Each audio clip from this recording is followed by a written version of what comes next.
మెదక్ జిల్లా కొల్చారం మండలంలో పనిచేస్తున్న అసిస్టెంట్ ఇంజనీరు అవినీతికి అడ్డు అదుపు లేకుండా పోయింది. ప్రతి పనికి రేటు కట్టి వసూలు చేస్తున్నాడు. ఏ పనైనా ఈయన రేటు కుదిరించిన జరుగుతుందన్న ఆరోపణలు వస్తున్నాయి. అందుకు అనుగుణంగానే ఇదే మండలంలో పనిచేస్తున్న మరో లైన్మెన్ ఇటీవల ధర్మవరం బదిలీ చేశారు. అయితే అతను అక్కడ డీకి వెళ్లకుండా పాత స్థానంలోనే పనిచేస్తూ అవినీతికి అక్రమాలకు పాల్పడుతున్నాడు. ఈయనతో ఓ అధికారి కుమ్మక్కై వినియోగదారుల నుంచి వసూళ్లకు పాల్పడుతున్నట్లు సమాచారం.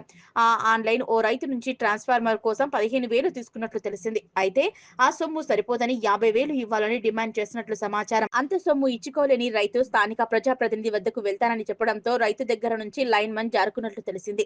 విధుల్లో నిర్లక్ష్యం వహిస్తూ అక్రమాలకు పాల్పడుతున్న ఆఫీసులోనే దర్జాగా నిద్రిస్తున్న ఏఈపై ఉన్నత అధికారులు చర్యలు తీసుకోవాలని మండల ప్రజలు కోరుతున్నారు.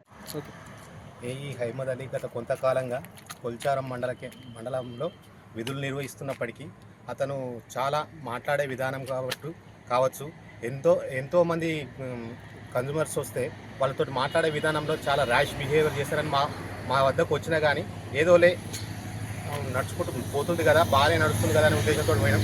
ఏదైనప్పటికీ చాలా రోజుల నుంచి ఆయన పైన మాట్లాడే విధానంలో మార్పు రాలేదు. ఇప్పటికైనా ఒక జర్నలిస్ట్ పైన ఇట్లా మాట్లాడడం చాలా తప్పు.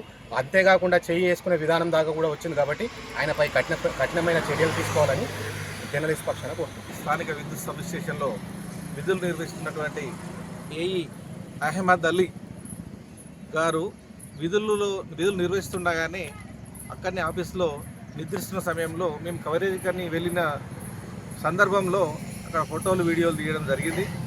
అటు విషయం ఆయనకు తెలియక ముందే వేరే కన్జ్యూమర్లు వచ్చి మాట్లాడుతున్న సందర్భంలో మీరు విధులేంటి మీ విధులేంటి అనే విషయంలో మాట్లాడుతున్న సందర్భంలో ఆయన ర్యాష్గా నువ్వు కవరేజ్కి వచ్చినావా లేదంటే బ్లాక్మెయిల్ చేస్తున్నందుకు వచ్చినావా, నీ అంత చీటర్ లేదు, బ్లాక్మెయిల్ లేదని దూషిస్తూ నాపై చేసుకున్న ఏఈ అహ్మద్ అలీ గారిపై స్థానిక పోలీస్ స్టేషన్లో ఫిర్యాదు చేస్తూ కేసు నమోదు చేయడం జరిగింది. అట్టి విధులు నిర్వహిస్తున్నటువంటి ఏఈపై అక్రమాలకు పాల్పడుతూ ఎన్నో సందర్భాల్లో జర్నలిస్టులను సైతం చూడకుండా అక్రమాలకు పాల్పడుతూ వారి వద్ద కూడా డబ్బులు వసూలు చేసినటువంటి సందర్భాలు ఉన్నాయి. అయినా ఇంతవరకు 2.5 ఏళ్ల నుంచి అక్రమాలకు పాల్పడుతున్నటువంటి ఇట్టి ఏఈపై చట్టపరమైన చర్య తీసుకొని నాపై చేసుకున్న అతనిపై చట్టపరమైన చర్యలు తీసుకుంటూ సస్పెండ్ చేయాలని జర్నలిస్టు పక్షాన డిమాండ్ చేస్తున్నాం.